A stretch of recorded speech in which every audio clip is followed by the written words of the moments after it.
Evolutions of homo sapiens sapiens ये पहला part है। मानव की उत्पत्ति यानी इंसान कब पैदा हुआ था, तो इवोल्यूशंस ऑफ होमो सेपियंस का फर्स्ट पार्ट है। हमारे भारत देश में एक कहावत है कि 4 युग होते हैं, सतयुग, त्रेता, द्वापर और कलयुग। तो अरबों साल पहले सतयुग हुआ था, तो उसमें एक राजा था, सत्यवादी था, तो वो दान दक्षिणा देते देते वो बिक गया, उसकी रानी बिक गई, राजकुमार बिक गया। और करोड़ों साल पहले जो है त्रेता युग था, तो त्रेता युग में जो है एक बंदर का बच्चा था, वो सूरज को ले गया। हाँ, और फिर लाखों साल पहले जो है वो था, अरबों लाखों साल पहले महाभारत मतलब ये द्वापर युग था।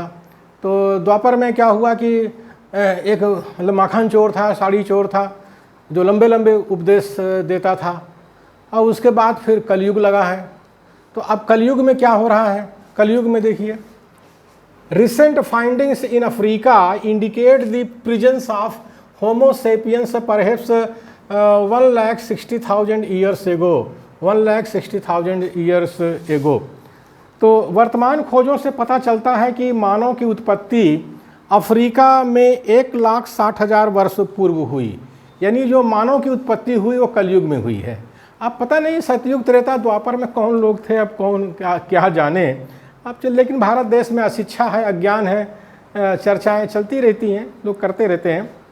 Completely modern looking humans homo sapiens appeared by 50,000 years ago 50,000 years ago.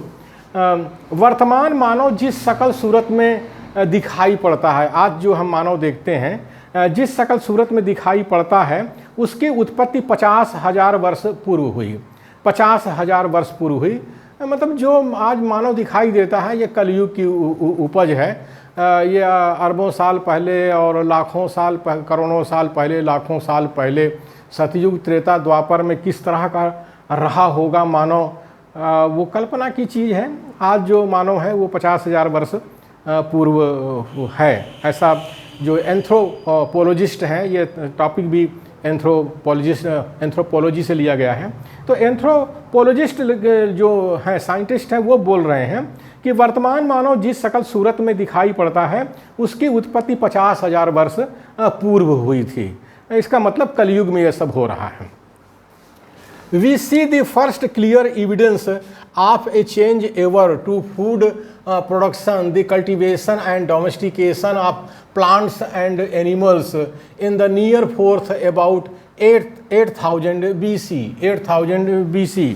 लगभग 8,000 वर्ष ईसा पूर्व, ईसा से 8,000 वर्ष पहले कृषि और पशुपालन का कार्य मानव ने शुरू किया। यानी आज जो कृषि का कार्य हो रहा है, एग्रीकल्चर का काम हो रहा है, और जो पशुपालन हो रहा है, यानी जानवरों का जो पालन हो रहा है, वो ईसा से 8,000 वर्ष पहले, यानी आज से 10,000 वर्ष पहले जो है ये कृषि का और पशुपालन का कार्य मानव ने शुरू किया था। यानी सब कुछ कलयुग में हो रहा है। हाँ, 11,000 years ago the Natufian a people living the area that is now Israel and Jordan. 11,000 वर्ष पूर्व नाटुफियन लोग इजराइल और जॉर्डन में रहते थे। इजराइल और जॉर्डन में जो है 11,000 साल पहले जो लोग रहते थे उनको नाटुफियन कहते हैं। ये एंथ्रोपोलॉजिस्ट जो हैं वो बता रहे हैं, रिसर्च करके बता रहे हैं।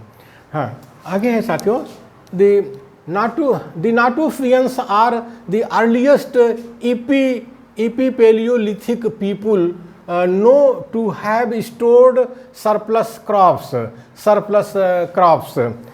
इसका मतलब ये होता है, नाटुफियन लोग जो थे ज़रूरत से ज़्यादा अन्न का भंडार रखते थे, ज़रूरत से ज़्यादा अन्न का भंडार रखते थे। यानी आज से 10,000 11,000 साल पहले लोगों ने अन्न का भंडारण शुरू किया था, क्योंकि गर्मी है, बरसात है, सर्दी है, पता नहीं अकाल कब पड़ जाए, तो लोग जो स्टोर किए रहते थे अन्न का भंडार, उसी से अपना पालन करते थे। उसके पहले अन्न का भंडारण शायद नहीं मिलता है, अन्न का भंडारण नहीं मिलता है। After 5500 BC, 5500 BC, we see the appearance of two innovations, irrigation and use of domesticated cattle that seem to have stimulated a minor population during the following millennium. इसका मतलब हुआ कि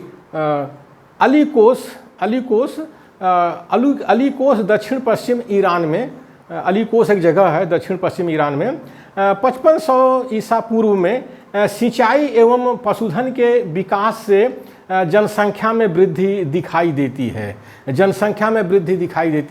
यानी 5500 ईसा पूर्व में दो इनोवेशन मनुष्य ने, आविष्कार मनुष्य ने किए या नया प्रयोग मनुष्य ने किया। एक सिंचाई का उन्होंने किया और पशुधन के विकास में किया।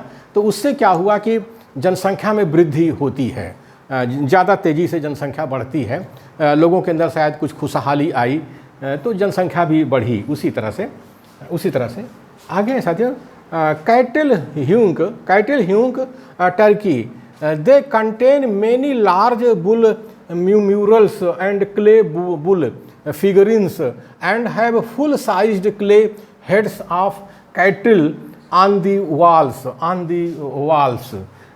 इसका मतलब हुआ कि ये जो 5600 ईसा पूर्व में, यानी कैटल ह्यूंक जो है टर्की में है, तो 5600 ईसा पूर्व में यहाँ पर खुदाई में बड़े बड़े बैलों की मूर्तियाँ मिलती हैं। तो ये तुर्किस्तान है, तुर्किस्तान में अलग तो अनातोलिया का पठार है, उसमें हत्ती शहर है।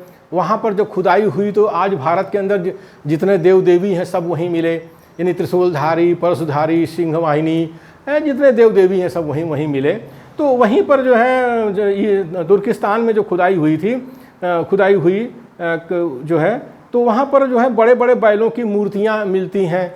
तो आज जैसे हम नंदी बैल देखते हैं भारत देश के अंदर, तो ये त्रिशूलधारी के साथ में नंदी बैल जुड़ा हुआ है। तो ये सब वहीं से है।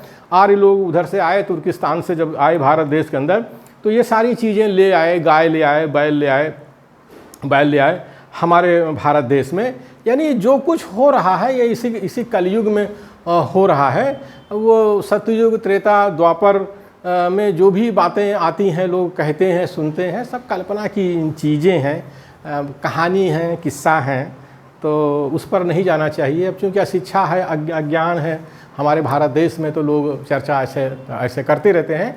लेकिन जो एंथ्रोपोलॉजिस्ट के जो साइंटिस्ट हैं, उन्होंने रिसर्च करके ये सारी चीज़ें बताया है कि मानव की उत्पत्ति कब हुई।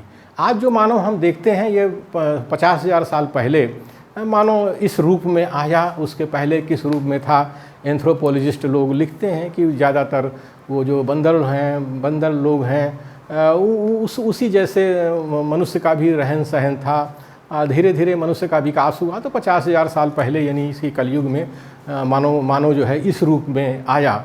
तो हम भारत के मूल निवासियों को भी जो अशिक्षा और अज्ञान से पीड़ित हैं, जो हम लोग कहते रहते हैं सतयुग में ये हो गया, त्रेता में ये हो गया, द्वापर में ऐसा हो गया, तो ये सब चीज़ें छोड़ करके अब जो है वास्तविक दुनिया में आना चाहिए कि मानव की उत्पत्ति ही 50,000 साल हुई है। उसके पहले मानव इस रूप में नहीं था।